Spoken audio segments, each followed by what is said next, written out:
Update ko lang po kayo dun sa two-headed or dalawang traps no sa isang Petios no. So siya, combine siya. So gusto ko lang po ipakita kasi minsan lang po tayo makita ng ganito.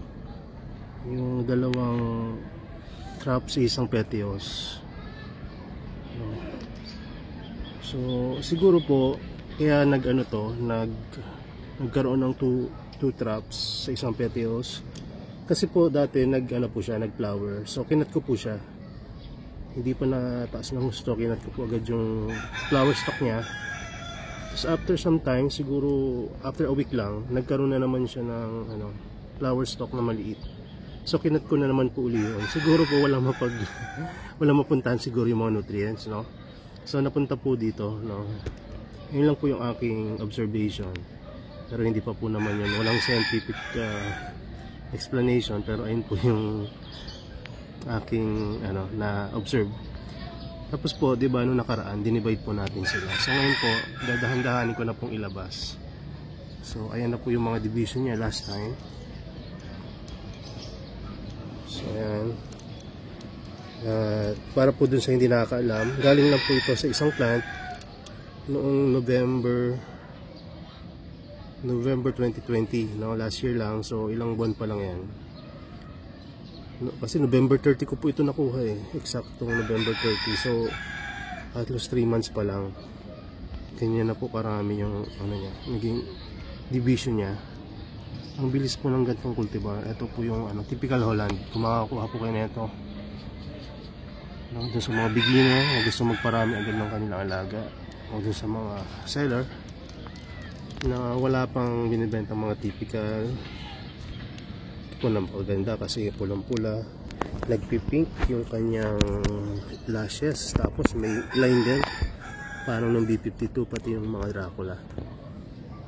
So maganda pong klase itong typical, kaya siguro ito yung ginawang typical ng pinakamalaking carnivorous plant nursery, kasi ito yung magdadala ng pangalan nila.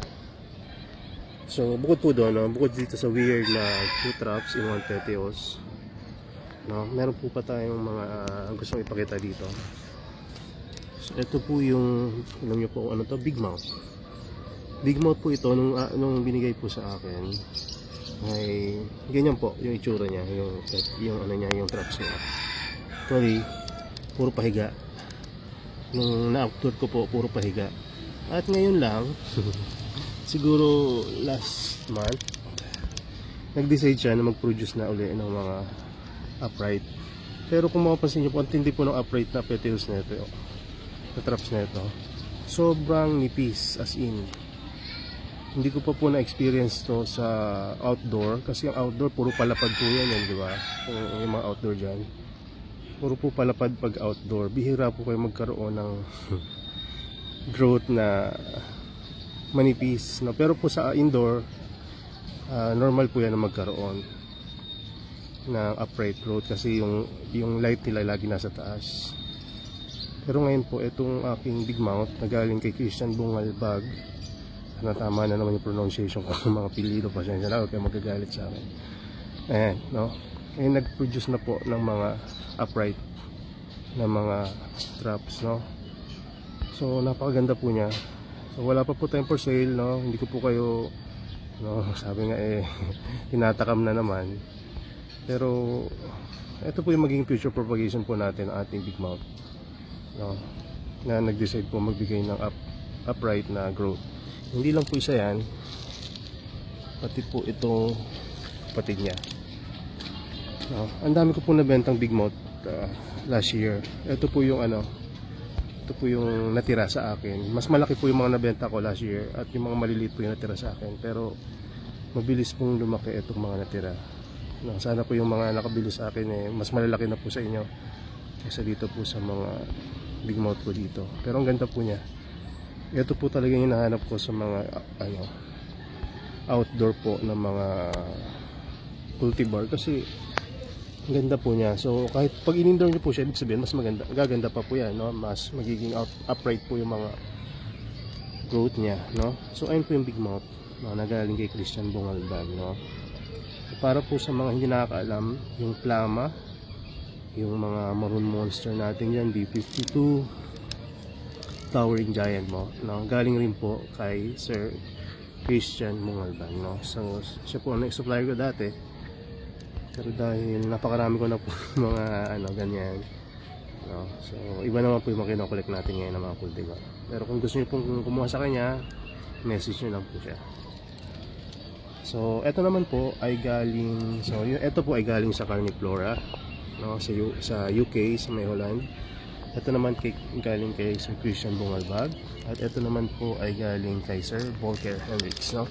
Isa po sa mga previous na Nepenthes, no? At parang weird rin siya, ewan ko po, siguro dahil baguhan ako sa Nepenthes, kaya ako siya na sabing weird. Pero baka po dun sa mga magagaling na sa Nepenthes dyan, no? Comment lang po, no? Bigay kayo ng ano po, kalinawan po bakit ganito nangyari sa Nepenthes ko. So matagal na po sa akin itong Nepenthes, at ito po ang growth niya talaga, no? So ayan, ito po yung Nepenthes ventricosa kung ako hindi nagkakamali. Hindi ko po alam kung ano pong variety o cultivar, kasi alam ko may red, basta may porcelain, basta may mga ganun po siya na Sir Volker. Pero ito po ay tag lang as ventricosa. So ito po, tatlo po yung growth niya dati, pero po dahil may humingi po sa akin na hindi ko talaga matanggihan, isa po supplier po natin yan ng mga, ito po, ito nasa tabi ng mga, ayan, mga nagtataka yung saan kinukuha, doon po siya sinabi ko, pero hindi ko po pwede sabihin yung pangalan, no? Ayan po yung trade secret natin, no? Ayan po ay galing sa kanya lahat, mga typical na Venus flytrap, no? So hiningan po ako dati, kaya po ito yung nabungkal ko dati. So isang growth point lang po yan, no? At nung time po na yun, nag-decide po siya na magkaroon ng 3 growth point. Sa 3 growth point na po na yun, no, magkaiba po yung nilalabas niyang picture, pero po isang ugat lang po siya eh. So ito, ganyang klase, pakita ko sa inyo ulit itong klase, ganyan. Ito yung magandang picture niya natin. Ganyan po, usual ventricosa. Pero po itong mga baguhan pa, siguro dahil hindi pa ganun ka mature, ganito yung nilalabas niyang picture, no? Kakaiba po, mas mapula po, pero yung sunlight po na receive nila halos parehas lang, kasi nasa liliman po yan. Pansinin nyo, no? Pulang pula to, tapos hindi siya coating, siguro dahil bago pa lang, hindi siya coating ventricosa. Green dito mapula, kahit maliit pa, pero dito malaki na, pero ganito pa rin kulay. To give you background, ito po ay bandang likuran, so ito po yung natatamaan ng morning sunlight, no? At ito naman po yung natatamaan palagi ng afternoon. So ayun po siguro ang naging reason bakit nag-iba po yung kulay nila, no? Kasi nasa po yan nasa likuran ng pot, so hindi siya nakaka-receive ng morning sunlight. Ito po lang yung nakaka-receive ng morning sunlight, no? So ganun po ang, so sana po kahit pa paano nagkaroon kayo ng konting entertainment doon sa mga kakaibang nangyayari dito po sa greenhouse. Ang ganda-ganda lang po talaga ako dito sa growth nito, kasi outdoor po, tapos na ganito. Ang po yan, talagang halos yung petals ay payat na payat po. So nakakatawa. Pero paparamihin ko po ito, tapos pag naparami ko, i-out ko po ulit. Pero sa ngayon po, paparamihin po muna natin. Kung makakontak niyo po Sir Christian Bungalbag, no? Lumili po kayo sa kanya po galing yan. Ito naman po, Holland typical, no? Maaari mag-release na po tayo na ito soon, kasi napakarami na nila. Ayan, no? Ayan na nila, lalaki. So ayun lang po, sana po may nakuha po kayong konting kakaibang pangyayari po ngayon sa ating greenhouse. Bye bye po, God bless.